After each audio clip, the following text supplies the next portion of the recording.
Welcome back to the channel. Welcome back to the channel. So continuing with the theme of spring ball, I thought I'd take a look at the cornerback room. Now, obviously, we have Brown coming in from UCF. A lot of people are really high on Chris Graves. Jaden Harris was a underrated recruit that we were able to get out of the state of Georgia. Obviously, the return of Corey Couch as well as Daryl Porter Jr. Now, I went on PFF. And I was just looking at some things, and I was trying to see, obviously, again, I've stated that I do not understand the algorithms. I don't know exactly what they're using in terms of metrics to actually see,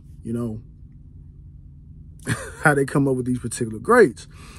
And just looking across the board, the secondary from a coverage standpoint, according to PFF, actually improved from last year. Daryl Porter was the only person that coverage grade actually went down from last year to this particular year.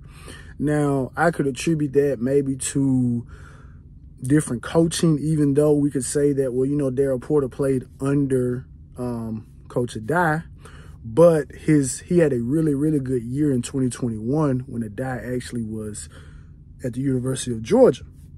And so I was just thinking back to, I've heard some people, talk about, in terms of coaching, right? And how continuity, helps, do things.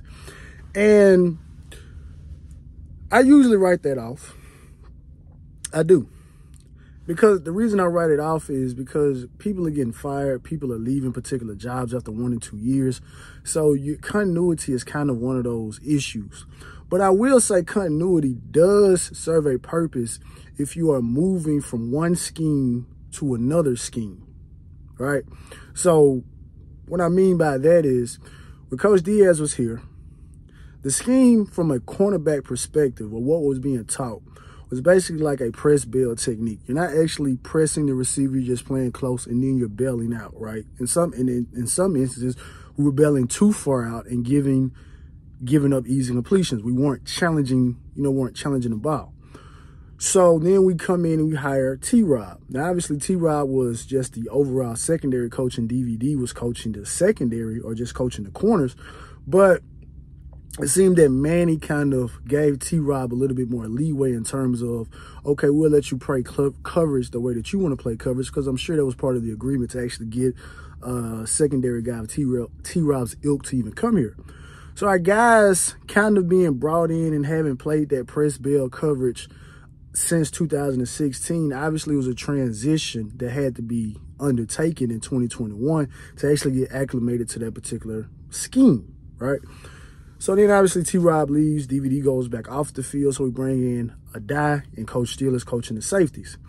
And even though it didn't look, obviously, of course, we can go back and we can, we Middle Tennessee State game continues to roll around in our head about just the myriad of just bombs that were just landed on us, amongst other teams, being able to throw the ball the way that they wanted to throw the ball. But according to PFF, our guys actually covered pretty well. So again, I guess they get down to back to responsibility and all this particular different type of stuff like this, differentiation between zone coverage and man coverage. So again, I don't, I really don't know what they're using. But again, Daryl Porter was the only one who had a drop in production, right? But by all accounts, Jamil Addae will. Have I been calling Joseph Addae? Isn't it the old running back from the Colts? I'm sorry if I said that. Jamil Addae. By all accounts, Jamil Addae will be back here next year. All accounts, Coach Steele will be here next year. So that particular type of continuity bodes well, again, because the grades of the secondary actually look better.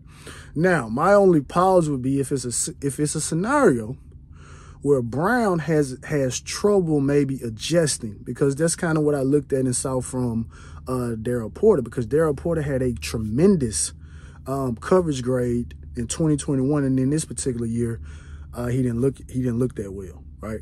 So hopefully, he rounds back into form.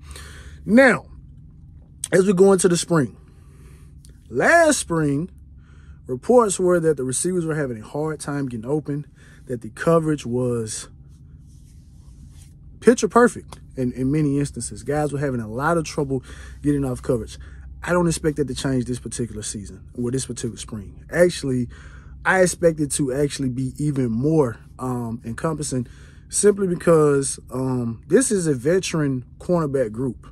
The top 3 corners that I feel like will be taking the field first, which is to Corey Couch, Daryl Porter Jr., as well as Brown. Obviously, Jaden Harris, Chris Graves, the other young corners that come in. Obviously, they'll work their way into this particular rotation. But I think it should be a lot. It's going to be a lot harder out there on the boundary. And seeing is that, again, similar to the offensive line, the defensive coaches now have film of what the defensive back should actually, or what they were and were not able to do, and what their strengths and weaknesses are. Spring can be a time to actually work on these particular things, right? Because, again, like they said, again, their words, not mine. They didn't watch film on any of these players, right? So they have the film now. So I think on the outside in spring, it's going to be, it should be a really, really good battle. It should be a really, really good battle. The only thing that I think maybe could sway some things maybe in the wide receiver's favor is if by some chance we get a new wide receiver coach that can help the guys with releases and things like that. And I think that works well for both parties. I do think X will be, trouble in the slot, but I'm mainly talking about on the boundaries. Obviously, the Jacoby George, the Kobe Youngs, the Michael Reddens of the, of the world, like that. I think that Ray, Rashard, I think they should do pretty well. Even though Corey Couch had a very good, slot corner, coverage grade, at the conclusion of last year. But I do think that the defensive backs this particular spring do have an innate advantage, similar to how I feel the offensive line has an advantage against the defensive line this upcoming year. Well, this upcoming particular spring.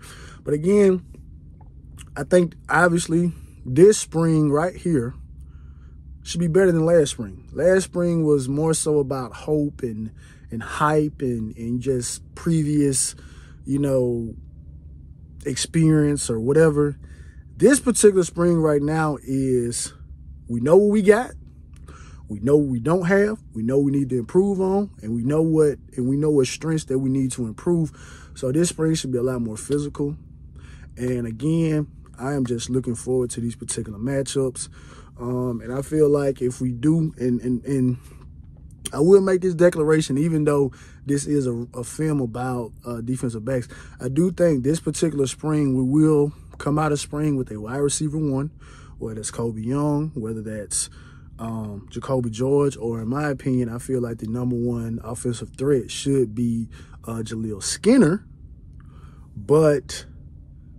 And I do think we will have a certified bona fide corner 1. And again, like I said, a lot of people are high on Chris Graves. So I'll be interested to see how, he comes. Obviously, we still got Malik Curtis, amongst things. So I do think the guys with another year learning under a die and understanding what the defense is actually asking for them to do on the boundaries as well in the slot, I do think they will bode well. And again, like I say, the only thing I feel like that the offense has in their favor is if we get another wide receiver coach, right? But as always, like, share, subscribe, and you guys tell me which corner you most excited about seeing this upcoming spring. I'm most excited about seeing. To be honest with you, I'm actually more excited to see Daryl Porter Jr. I really am. I think he did very well at West Virginia, and I don't know what type of defense they ran at West Virginia, but I know he lined up primarily on the outside, and I think we kind of put him in on some slot situations this particular year. So maybe he can actually get back to the outside, and maybe he might lock up one of the outside spots. I don't know, but that's the guy that I'm most notably looking forward to. That's the guy that after practice, I'm gonna be tuned in anytime he talks after practice, because I want to see what he says and what it is that he's seeing out there. But as always, like I said, like, share, subscribe. And as always, all about the you.